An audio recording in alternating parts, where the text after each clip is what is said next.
Assalamualaikum warahmatullahi wabarakatuh. Ananda sekalian yang saya cintai dan saya banggakan, pada kesempatan ini Ananda masuk ke SMP Negeri 1 Kejajar yang pertama kali. Karena ini dalam situasi yang tidak memungkinkan karena adanya pandemi, maka untuk kegiatan masuk hari pertama anak-anak cukup melakukan daring. Nah, untuk itu saya sebelumnya memperkenalkan diri. Nama saya Bapak Sujarwo. Saya selaku pembantu urusan kesiswaan SMP Negeri 1 Kejajar tahun 2021.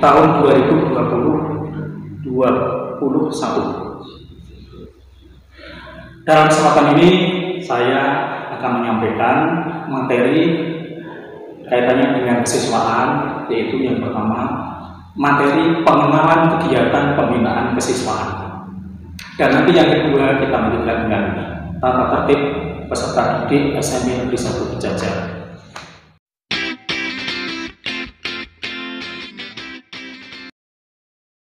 Untuk materi yang pertama, pengenalan kegiatan pembinaan kesiswaan.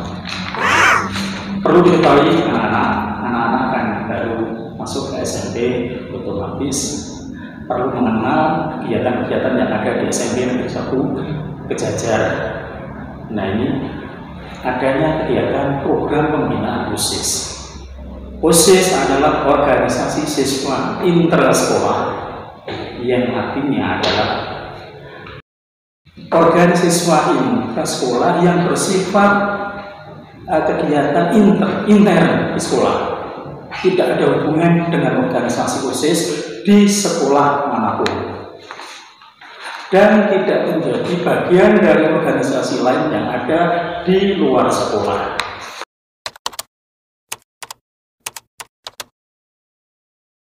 Nah, apa itu OSIS dan tujuannya apa?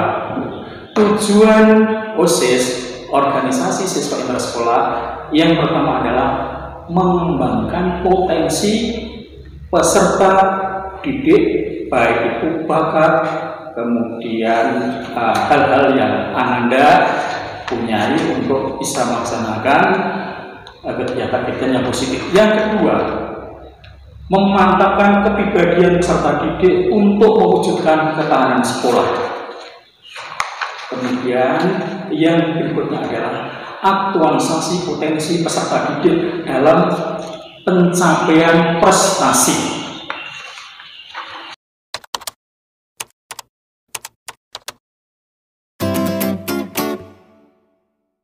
Ada 10 bidang pembinaan yang anak-anak harus dimengerti.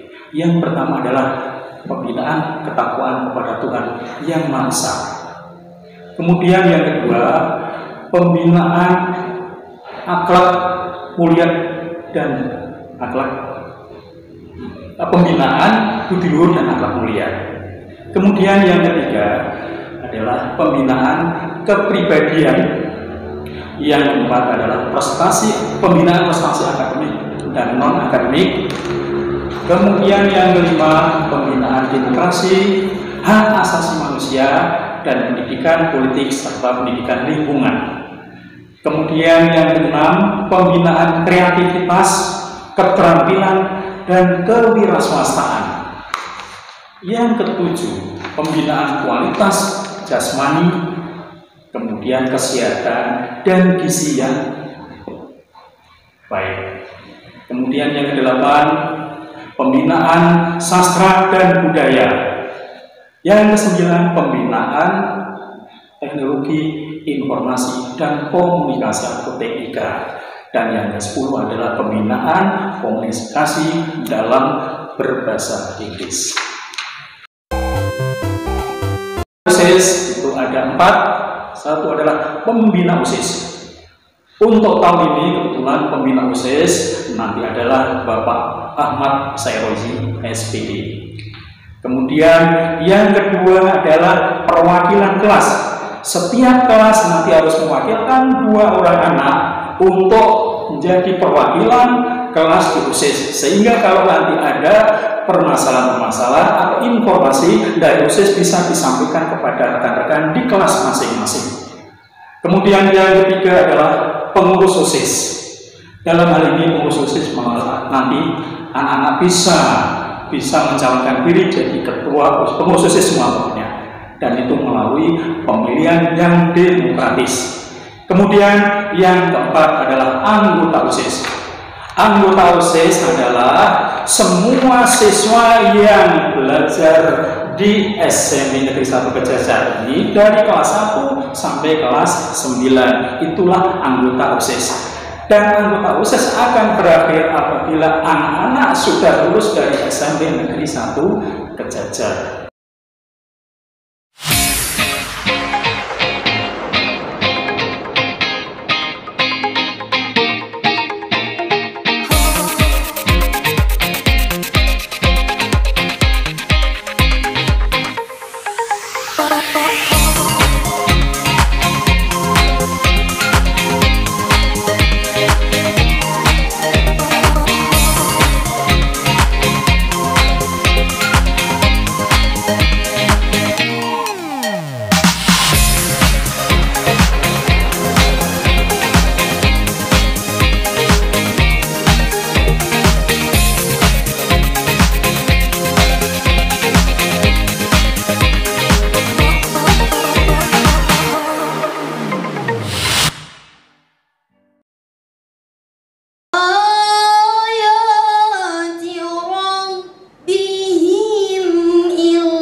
Adalah program kegiatan kesiswaan yang merupakan prioritas sekolah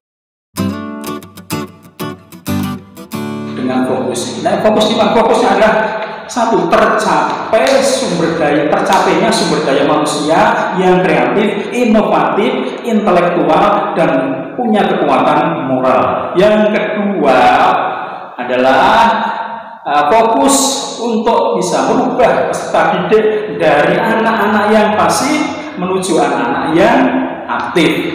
Kemudian yang ketiga, anak memiliki keunggulan prestasi akademik dan non-akademik.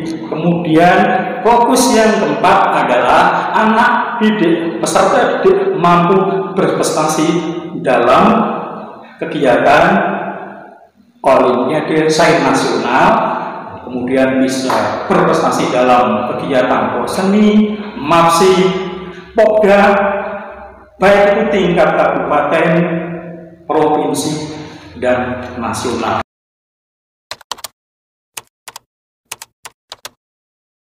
Tata tertib siswa SMP Negeri 1 Pejajar. Kewajiban siswa. Apa yang harus menjadi yang dilakukan, wajib dilakukan oleh siswa. Yang pertama adalah siswa wajib hadir di sekolah sebelum bel berbunyi. Sebelum tang begitu, anak harus sudah hadir di sekolah. Yang kedua, siswa yang terlambat kurang dari 15 menit harus melapor ke guru piket dan diizinkan masuk atau tidak. Nah, harus melapor kepada guru piket. Okay. Yang ketiga, siswa yang terlambat lebih dari 15 menit harus melapor ke guru piket dan tidak diperkenankan mengikuti pelajaran pada jam pertama. Ingat-ingat apa? Yang keempat, selama pelajaran berlangsung dan pada pergantian jam pelajaran, siswa dilarang berada di luar kelas. Itu diingat-ingat. Yang berikutnya, yang kelima adalah pada waktu istirahat, siswa dilarang berada di luar lingkungan sekolah. Jadi anak-anak pada waktu jam istirahat harus keluar kelas, kemudian keluarnya tidak boleh berada di luar lingkungan sekolah.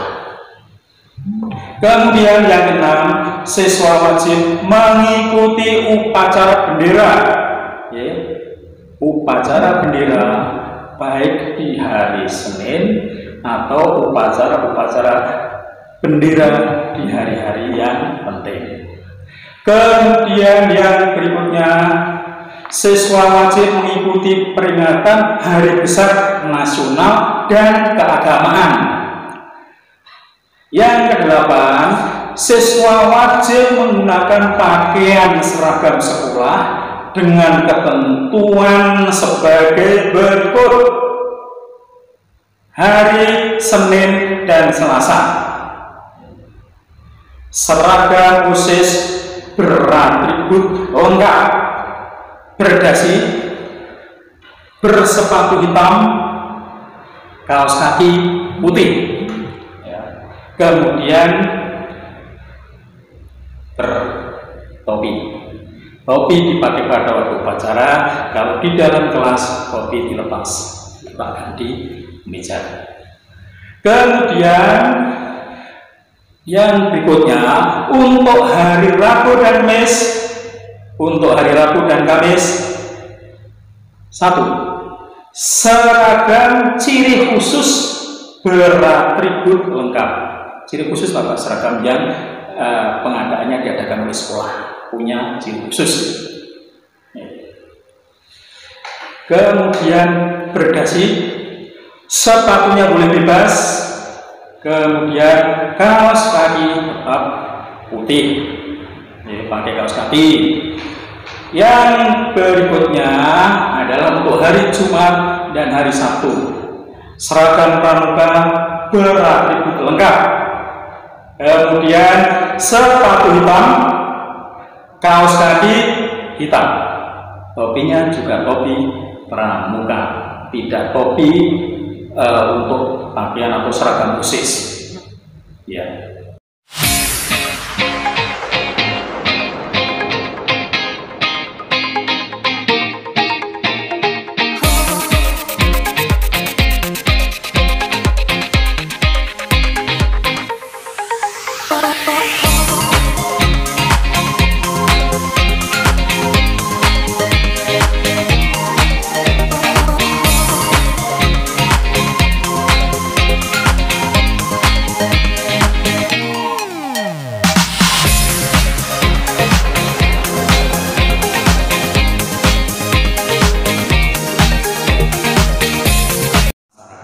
Demikian yang bisa kami sampaikan anak-anak kaitannya dengan materi tata tertib ini. Mudah-mudahan anak-anak bisa meresapi dan melaksanakan.